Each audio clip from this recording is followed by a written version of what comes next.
In this video, I will show you what does received mean on Snapchat. Yeah, this could be a quiet session for you, but don't worry about it. It is so easy and so quick. The first thing, when you open up your Snapchat selection, you need to go on the second selection right down, which is a chat selection.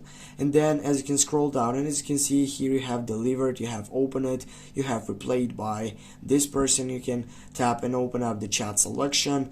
And right down, as you can see, right here you have received. If you tap on that selection, here as you can see, you have that chat with this person and it has been received something before.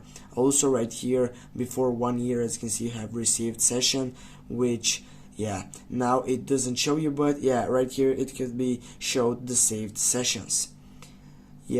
After you get that selection, guys, also if you scroll down, you can find out received again. And if you go up, you're gonna see that the chat has been deleted with this person.